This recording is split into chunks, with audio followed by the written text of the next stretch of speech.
Ghislaine Pierrat, bonjour. Bonjour. Alors vous avez de nombreuses casquettes, spin doctor, écrivaine. Comment est-ce qu'on pourrait vous classer, vous catégoriser? Alors, bon, effectivement, je suis d'abord spin doctor, où je travaille depuis 25 ans, et écrivain débutant, femme de lettres, puisque je termine mon troisième ouvrage, Emmanuel Macron et les autres, où on a le bonheur évidemment de transmettre à son époque et aux générations futures tous les fondamentaux qui nous tiennent à cœur.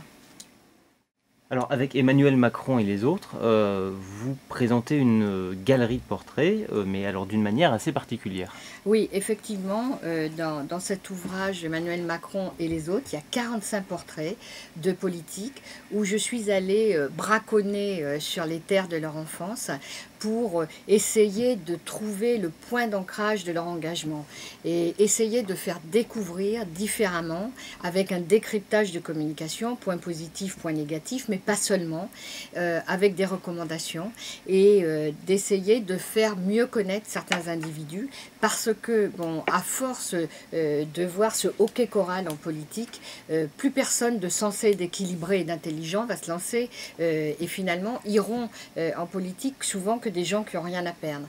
Donc il y a également, c'est une forme de plaidoyer pour le politique. Est-ce que dans ces différents profils, il y a des éléments récurrents qui reviennent pendant l'enfance, par exemple, ou durant leur formation professionnelle? Oui, effectivement, pour beaucoup d'entre eux, il y a eu un fait dramatique qui a provoqué un choc émotionnel et qui a provoqué ce point d'ancrage et cet engagement, soit comme Nicolas Hulot, où tristement son frère s'est pendu dans la cave le soir de Noël, et ce qui a donné cette appétence chez Hulot de vouloir atteindre les sommets, de vouloir vaincre la fatalité et les impossibles. Vous évoquez aussi dans votre livre le primat de la personnalité au cœur des débats. Oui, je vois que le livre vous a passionné parce que, bon, effectivement, la personnalité est très importante et Élisabeth Vigée-Lebrun, qui voyait le prince Louis de Condé, disait « Ah mon Dieu, il est d'une intéressante laideur », ce qui voulait dire que la personnalité irradiait et dominait son physique et qu'en fait, la fonction était incarnée. Donc effectivement, on l'a bien vu pour la présidentielle d'Emmanuel Macron, toutes les idées, le contenu se diluaient par la force, par le souffle des événements et par la force de la personnalité des individus. On ne parlait plus que de la personnalité et moins des idées. Et effectivement, la personnalité est très importante. Et je rappelle que la politique, elle est aussi affective, émotionnelle, plutôt que technocratique. Donc effectivement, la personnalité est au cœur de cet ouvrage. Alors pouvez-vous nous dire un mot de l'impact des primaires dans l'élection présidentielle?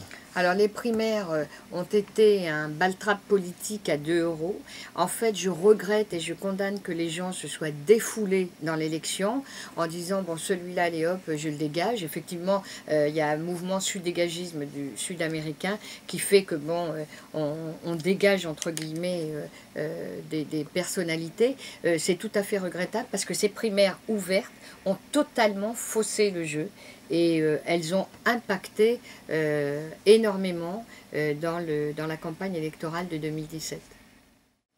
Alors votre livre se lit véritablement comme un roman. Est-ce que vous l'avez destiné aux seuls spécialistes de la politique? Ah non, non, bien sûr que non. Ce n'est pas du tout ni destiné qu'aux étudiants ou qu'aux gens passionnés de politique. C'est un livre grand public qui est très accessible et qui permet d'avoir un regard sur l'époque contemporaine, sur ce qu'on est en train de vivre ensemble. Bon, on voit bien par exemple aujourd'hui qu'il y a un vent de populisme absolument incroyable, le Brexit, Trump, la Corée, etc., la Hongrie. Et donc, notre époque est totalement en train de se transformer. Donc, il y a également pas mal de pédagogie à travers des chapitres qui sont autonomes et à travers les portraits sur notre avenir commun et sur notre époque. Alors, on sent réellement la passion quand on vous lit, la passion de la politique, la passion du savoir. Qu'est-ce qui vous anime? Alors, en fait, je passerai ma vie, je crois, à transmettre des valeurs, à donner les fondamentaux du spin doctrine à la française. La communication politique a totalement changé de dimension. Elle est formidable, mais elle est aussi très dangereuse. Et j'alerte sur les dangers. Et je pense que, tout autant que nous sommes, on essaye avec des petits cailloux de poser les fondamentaux pour que justement ces futures générations ou nos contemporains puissent décrypter l'actualité, puissent mieux comprendre avec toutes les clés que l'on donne dans ce livre. Alors en quoi votre livre se différencie-t-il de toutes les autres productions politiques sur le même sujet ? Alors en fait, quand on connaît les gens, on écrit différemment parce qu'il y a un vécu. Donc ça fait plus de 25 ans que je baigne dans ce milieu.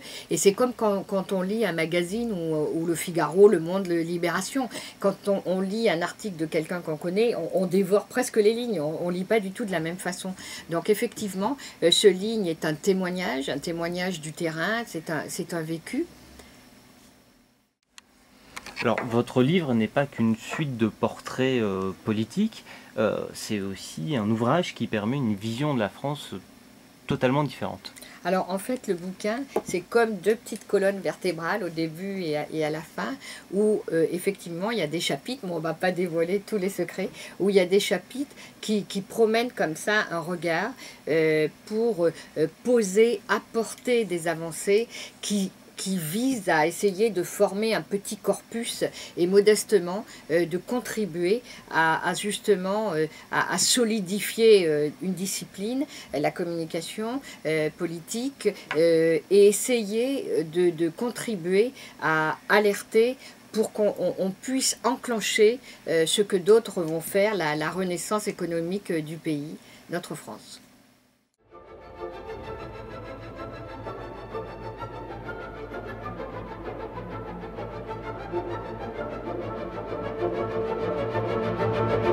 Thank you.